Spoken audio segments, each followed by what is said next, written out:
สบายดีทุกคนรถห้างก็ได้มาใหม่ๆเด้อบ้านในลางเถื่อ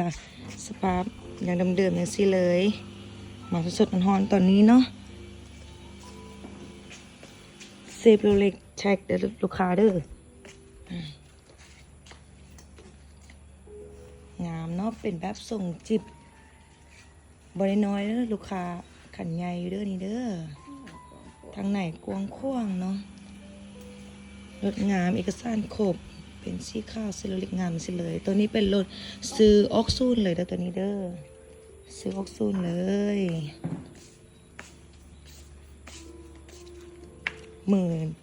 ซื้อออกซูนมือหนึ่งเนาะบริพานมือไพ่เด้อคันนี้เด้อผู้ใดสิเป็นเจ้าของคนต่อไปจัดได้เลยเด้อเดี๋ยวมืออื่นเนาะแม่ค้าจะล้างงามๆแล้วก็จะถ่ายให้ลูกค้าเบิ่งได้ทั้งรูปและวิดีโอเลยตอนนี้ให้ถ่ายให้เบิ่งรถมาดึกไล่แม่ค้าก็เป็นแบบง่วงนอนเลยเนาะขอโทษเด้อ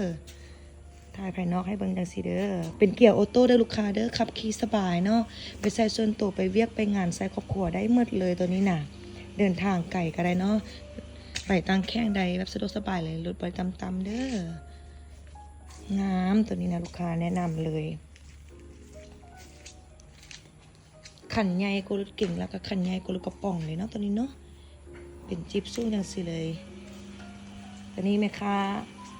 ให้ลูกค้าพิเศษเลยสำหรับผู้ใดที่ว่าได้เบิ่งคลิปนี้หรือว่าได้ติดตามเพจแม่ค้าหรือว่าทาง YouTube และทาง TikTok นะผู้ใดที่ว่าเห็นแม่ค้าอัปเดตตลอดสิแม่ค้าจะวางขายที่12,000เนาะแต่ว่าตอนนี้ให้ลูกค้าเลย 11,500 ดอลลาร์เนาะ 11,500 ดอลลาร์สำหรับผู้ใดที่ว่า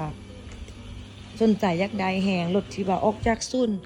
ลาวเลยเนาะที่ว่าบ่ได้ผ่านมือผู้ใดเป็นรถสไตล์เดิมเลยตัวนี้นะผู้ใดที่เป็นเจ้าของผู้ที่ซ่องกามาเอาได้เลยเด้อรถขี่มือเดียวเนาะรถแบบว่าใส่แบบภายในเฮือนหั่นน่ะเนาะบริพามือไพ่บัวใดแบบว่าเดินทางไกลไปลุยซะเลยอย่างนี้ก็ยังไม่ใหม่เนาะอย่างซอฟต์ซีนี่เลยอย่างไม่ใหม่จากดีแอร์เย็นเอกสารครบเนาะลูกค้าเนาะพี่รถสูงกว่าไม่ค้าได้นี่ขันใหญ่เด้อลูกค้าเด้อเซฟโรเล็กเนาะตอนซื้อออกซูนี่ก็ถือว่าแพงหลายเนาะเกือบเข้าเท่าไหร่ก็ซื้อตอนนั้นมา30 ปลายเนาะเป็นมาเนาะ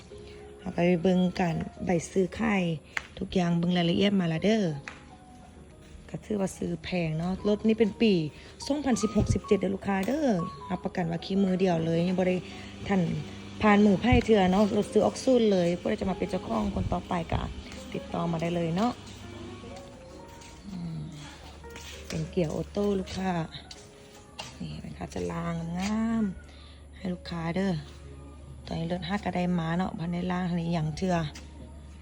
รถ5กระแลนได4-5 หมื่นเนาะขี่ภายในเมืองนี่แหละขี่ภายในเมืองอย่างไม่รถงามๆใครสนใจติดต่อได้เลยเด้อพอดีมาฮอดค่ำฮอดดึกเนาะนะคะก็เลยว่าท้ายให้เบิ่งเลยเพื่อผู้ใดจะมาปิดฮอบดึก